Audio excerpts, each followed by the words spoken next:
went through the 2008 crisis, and when the banks were taking on all that real estate, they weren't lending, just about like what we're going into. So you can imagine, as you know, some people don't think of that side of it, but when a bank's taking on these toxic loans, they pull back. You know, the underwriting's harder, the amount of down payments are more, and sometimes they're not lending at all because they're just trying to get rid of all these toxic assets. So that's what was going on in 08, 9, 10. And so the other thing that we decided to do, because also what's not happening is people aren't investing in the U.S. So in 8, 9, 10, 11, nobody really remembers all this, but everybody's hunkering down like, okay, what's going to happen next? Because every day it was people losing their houses, and you know, all these single families were loading up, and the banks were going crazy, and they closed their doors basically to lending. And all of a sudden, you know, of course, if you had a business that was in any kind of hurt, then you're also going, okay, I don't know what the future holds, so we're pulling back. So what Ross and I did is we went to Canada.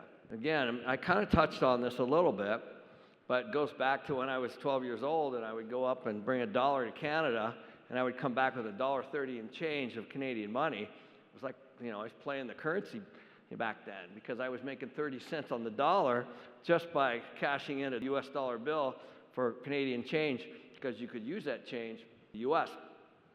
Same thing. What happened was the Canadian dollar was par with the US dollar during all this time. And so what it looked like for the Canadians is that the US was on sale. So we went to Canada, put together a fund with RSP money, which is their 401k, so the retirement savings plan. And so just like you could do here, self-directed IRAs, whatever you want to call it. So that's when we started buying these big projects in Texas, and we still own them. We still own those properties.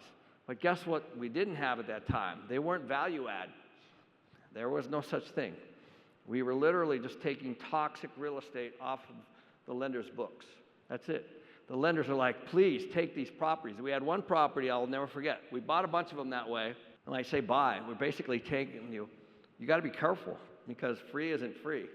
So when I say free, I mean free. So we had a property that was given to us, or potentially given to us by a bank, 200 units. I remember it's in Arlington, Texas.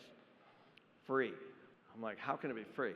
Sitting on the bank's books, they come to us. And this is what a good team and a good operator, this is why you want to get through this period of time.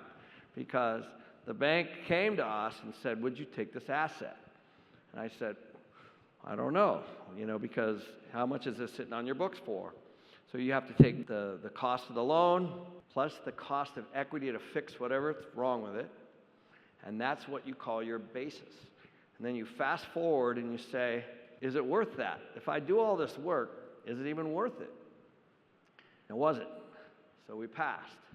Literally, the bank was going to give us the asset, we could take it off their books, and give us, I think it was about $2 million to fix it.